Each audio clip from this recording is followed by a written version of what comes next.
nobody really took time when I'd ask why don't we go into Minneapolis. There was no perceived votes. After talking to Rich Stanek, he told me, don't let anybody tell you that you can't win in that area. I'm a mom, I'm a grandma, and I'm a strong conservative Christian. And I look at where we're headed, and if we're not careful, we will end up as a socialist country. And we don't want that. None of us do. Our freedoms are in jeopardy every day. As conservatives, we're really in trouble. Every single day, we're taking a hit. And I know a lot of you are curious out there about my background, so I wanted to touch on that a tad bit. I was indicted in 2005 by the Mueller administration. I was indicted for not being forthright with the FBI. Now, if you Google me, like Trump, you will see a lot of stuff that is not true.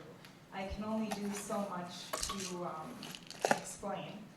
And I think my character and what I've done in the party in the last 4 years, my activism has shown where my heart and soul is in this party, and it is to make a difference.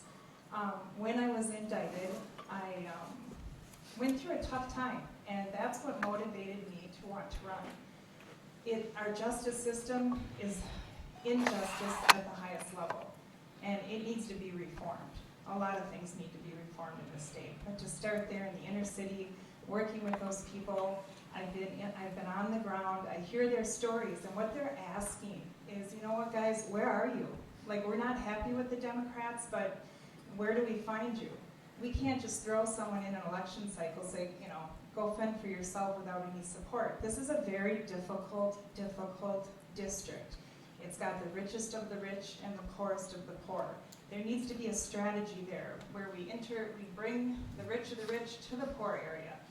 They need help, and I'm going to tell you, when you don't help those in need, their problems are going to become ours, and that's exactly what happened. We have Ilhan Omar. What do you think about her? I mean, that's not representation. Recently, she's packed her children up and moved to DC, put her kids in private school. She made some money quick. All of the, you know, it hurts us. There's nobody pulling for anyone. So I put on my big curl pants and I said, all right, I'm going to try this. I'm committed. My heart is in the right place. I love my country, and I want to make a difference. I'm open to any questions. Please feel free to email me. I have a website up. I would love to answer any questions or concerns you have about my background. Thank you.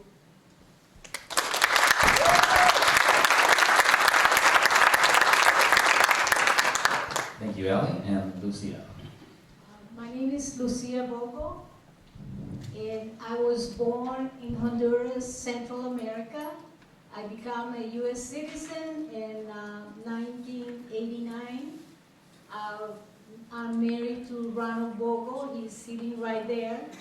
Been married for over 5 years, and we have 2 children. I would like to talk about, do you mind if I take the mic? It's a little low.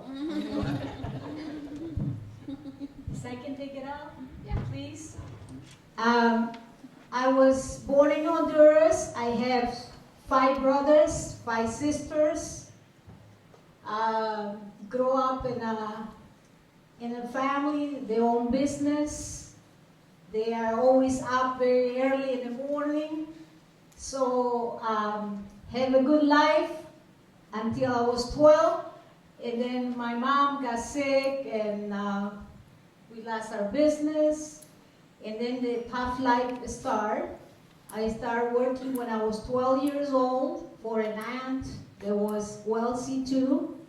And I was paid 15 lempiras, which was $7.50 a month, from 7 in the morning to 5 in the afternoon. So I went to school at nighttime, and even when it was tough, it was good because it taught me how to appreciate life, appreciate what I did in my aunt's house. I have a very nice graduation in my high school year. I enjoy it. I went to school in Honduras, at the university in Honduras, and I went to the seminary. I am a minister. I've been ministering in prison, at the federal prison in Rochester, Minnesota. I've been involved with the school, San Anthony School, and I've been a businesswoman here in Minnesota, in Columbia Heights. I've been very involved with the community. When I had the restaurant, I have a business there before, and that was sold in January of this year. And I met a lot of people. I'm very concerned about what was going on in our country, and I'm ready to run for the 5th District. And if you vote for me, I will be a new voice in the Congress of the United States. Thank you.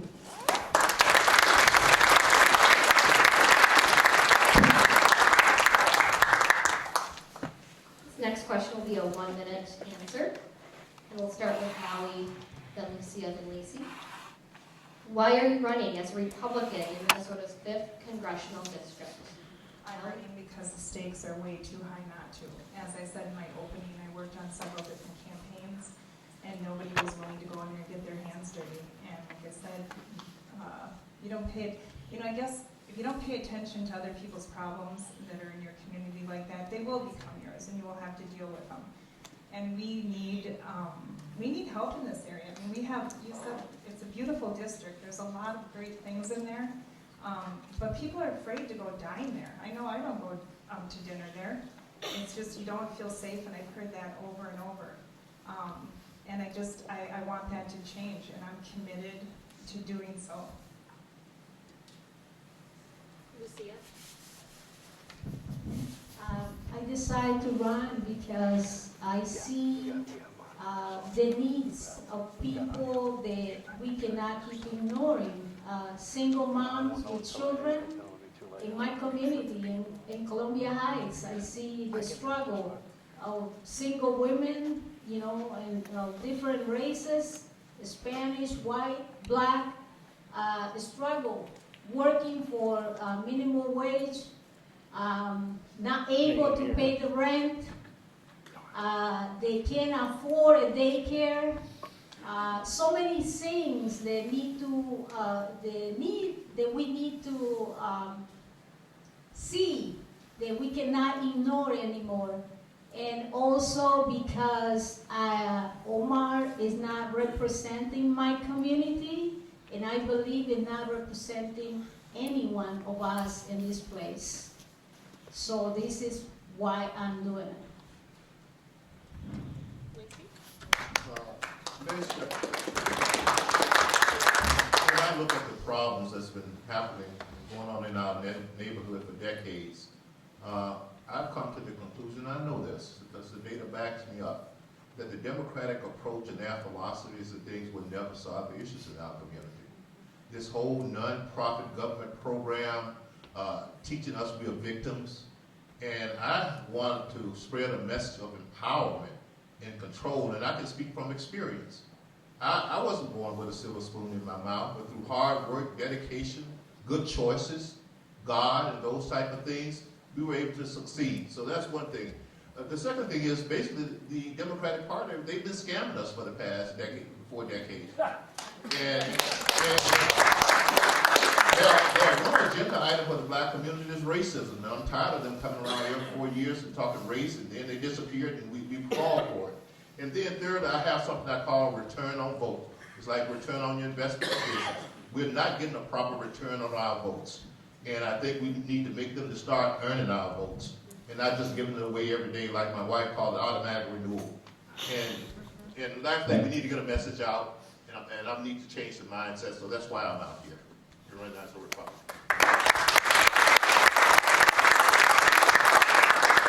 Thank you, and I'll just use this as a reminder. If you do have your phone on, please make sure that it's on silent to not interrupt.